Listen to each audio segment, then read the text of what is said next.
Good morning students, welcome to online class. Hope you are keeping well by the blessings of God. So students, today I am going to teach you social science segment political science from your NCERT book, chapter number 1, and the topic is power sharing. Guys, already I have started this chapter, and in my previous lecture, in my previous teaching, I discussed about the constitution, the federalism of Belgium, the constitution of Sri Lanka. So Belgium is a federal country, Sri Lanka and its pattern of government, and in Sri Lanka majority they are Sinhalas, and 74% they are Sinhalas and 80% they are Tamils. So previously I am talking about 2 decades or 2.5 decades back, that civil war took place in Sri Lanka, and after that a settlement has been taken place between Tamilians.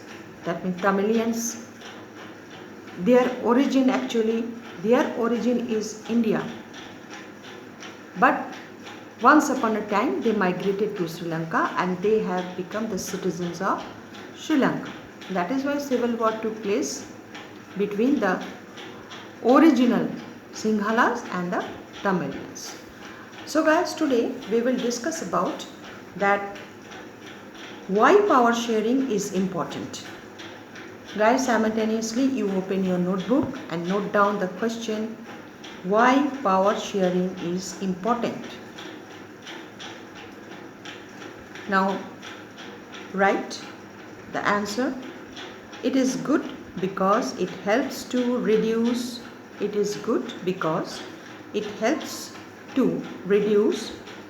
possibility of conflict,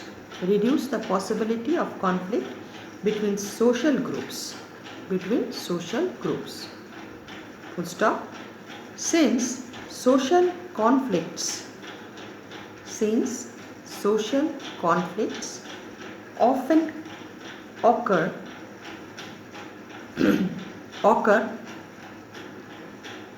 all over the world in any country. Full stop. Social conflict often leads to social conflict often leads to political instability.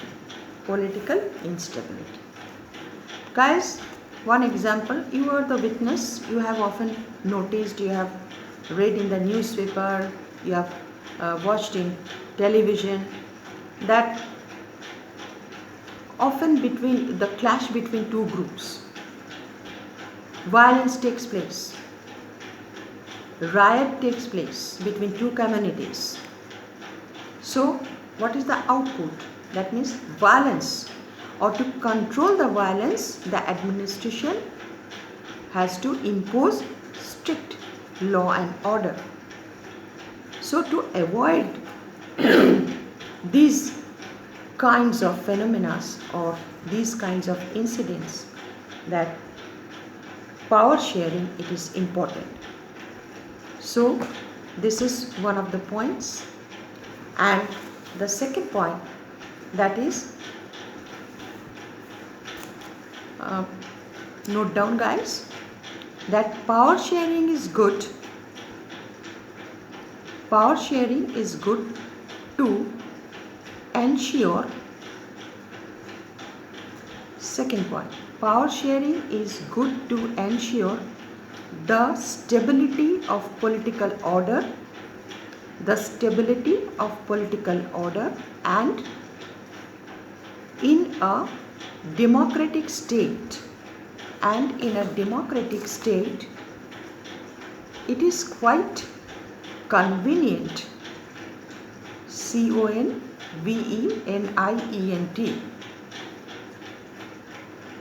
and in a democratic state it is quite convenient for the government to rule the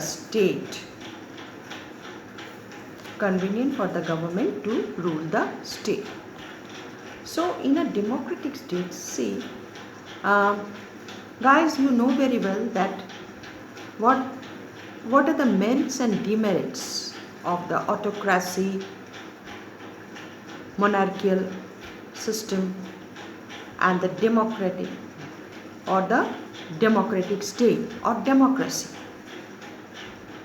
So if you search, you will get many demerits of autocracy, dictatorship, monarchy, but you will get very less demerits in democracy. Though democracy, it is a slow process.